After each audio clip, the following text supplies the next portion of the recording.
আজকে আমি এক ধরনের পাঁপড় রেসিপি নিয়ে এসেছি। আর এই পাঁপড়টি ভাতের মাড় বা ফেন দিয়ে খুব সহজেই বানিয়ে ফেলা যায়। আর পাঁপড়টি খেতে হয় বন্ধুরা অন্যান্য পাঁপড় থেকে ভীষণই স্বাদের, খুবই হালকা এবং কুরকুরে হয়।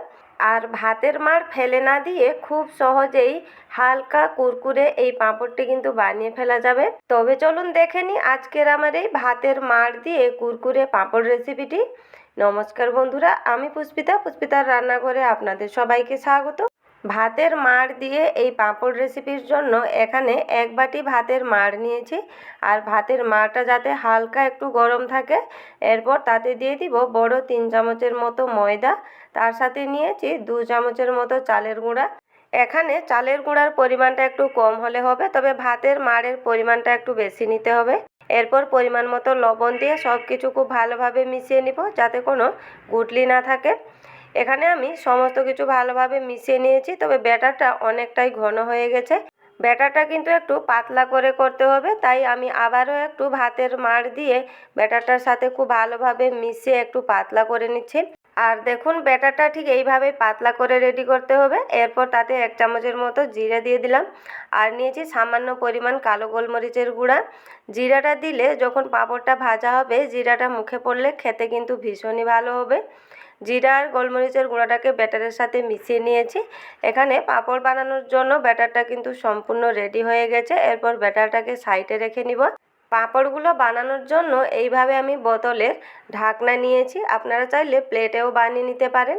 এইভাবে ছোট বড় বোতলের ঢাকনা নিয়ে তাতে অল্প অল্প করে একটু তেল ব্রাশ করে নিচ্ছি। তেলটা ব্রাশ করে নিলে পরে পাঁপড়গুলো খুব সহজেই বেরিয়ে আসবে।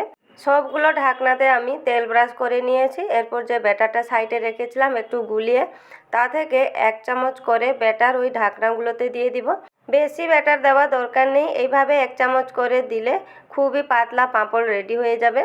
এখানে প্রত্যেকটা ঢাকনায় 1 চামচ করে ব্যাটার দিয়ে এইভাবে একটু ঘুরিয়ে আমি পাঁপড়গুলো রেডি করে নিচ্ছি। এই পাঁপড়গুলো কিন্তু বানানো খুবই সোজা, খুব সহজেই বানিয়ে ফেলা যাবে। এখানে সমস্ত ঢাকনার মধ্যে আমি 1 চামচ করে ব্যাটার দিয়ে পাঁপড়গুলো রেডি করে নিয়েছি। এরপর পাঁপড়গুলোকে একটু স্টিম করে নিতে হবে। এদিকে একটা কড়াইতে আমি জল বসিয়ে দিয়েছিলাম। জলটা গরম হয়ে যাওয়ার পর এইভাবে একটা ছেদওয়ালা থালা দিয়ে তার উপরে রেডি করা পাঁপড়গুলো দিয়ে দিতে হবে। এরপর ঢাকা দিয়ে মিনিমাম 30 থেকে 40 সেকেন্ড মতন ছেড়ে দিতে হবে। বেশি সময় নেবে না, 30 থেকে 40 সেকেন্ডের মধ্যেই পাঁপড়গুলো খুব সুন্দরভাবে স্টিম হয়ে যাবে। এখানে দেখুন 30 থেকে 40 সেকেন্ডের পর পাঁপড়গুলো খুব সুন্দরভাবে সেদ্ধ হয়ে গেছে। একটু ঠান্ডা করে আমি থালাটা বের করে এনেছি। আর দেখুন পাঁপড়গুলো কতটা পাতলা হয়েছে। ঢাকনাগুলো থেকে পাঁপড়গুলো বের করার সময় কিছুই করতে হবে না, ঠিক এইভাবে পেছনে একটু হাত দিয়ে ট্যাপ করে দিলে খুব সুন্দরভাবে পাঁপড়গুলো বেরিয়ে আসবে। যেহেতু ঢাকনাগুলোতে একটু তেল ব্রাশ করা ছিল, পাঁপড়গুলো একটুও লেগে যাবে না, খুব সহজেই বেরিয়ে আসবে। এখানে দেখুন প্রত্যেকটা ঢাকনা থেকে আমি একইভাবে পাঁপড়গুলো বের করে নিচ্ছি, আর কত সহজেই পাঁপড়গুলো বেরিয়ে আসছে। আর দেখতে দেখুন কতটা সুন্দর লাগছে, কতটাই পাতলা হয়েছে। একইভাবে এখানে সমস্ত পাঁপড়গুলো আমি বের করে নিব। আর একইভাবে এখানে সমস্ত পাঁপড়গুলো আমি বানিয়ে নিয়েছি। বানিয়ে নেওয়ার পর প্রত্যেকটা পাঁপড়কে আমি থালায় এইভাবে পাতিয়ে রেখেছি। পাঁপড়গুলো বানিয়ে নেওয়ার পর এইভাবে থালায় পাতিয়ে রাখতে হবে আর রোদে শুকোতে দিতে হবে। যদি রোদে শুকোতে না চান তাহলে ফ্যানের তলায়ও শুকিয়ে নিতে পারেন, যেহেতু ভাতের ফ্যান দিয়ে তৈরি, খুব সহজেই শুকিয়ে যাবে। তবে রোদে শুকিয়ে নিলে তো খুব তাড়াতাড়ি পাঁপড়গুলো শুকিয়ে যাবে আর অনেক দিন পর্যন্ত স্টোর করে রাখা যাবে। এখানে আমি পাঁপড়গুলোকে রোদে 3 থেকে 4 ঘন্টা শুকিয়ে নিয়েছিলাম। আর দেখুন কতটা পাতলা হয়েছে, পুরো কাগজের মতো। এই পাঁপড়গুলোকে এইভাবে রোদে শুকিয়ে অনেক দিন পর্যন্ত স্টোর করেও রাখা যায়।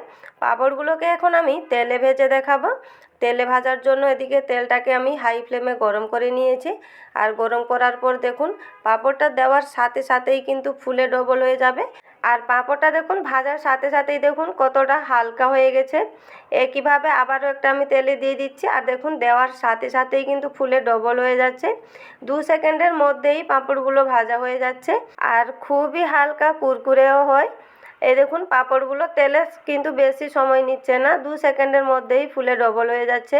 এইভাবে ভাতের মাড় ফেলে না দিয়ে এই রকম খাস্তা মুচমুচে পাঁপড়গুলো কিন্তু বানিয়ে নিতে পারেন। আর এই পাঁপড়গুলো সকালে বিকালে চায়ের সাথে খেতে কিন্তু ভীষণই মজার হবে।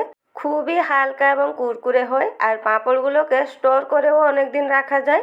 আজকের আমার এই ভাতের মাড় দিয়ে পাঁপড় রেসিপিটি কেমন লাগলো কমেন্ট বক্সে অবশ্যই জানাবেন। যদি ভালো লেগে থাকে তাহলে ভিডিওটি যদি ইউটিউব থেকে দেখছেন চ্যানেলটিকে সাবস্ক্রাইব করে পাশে থাকবেন, আর যদি ফেসবুক থেকে দেখেন তাহলে পেজটিকে ফলো করে দেওয়ার অনুরোধ রইল।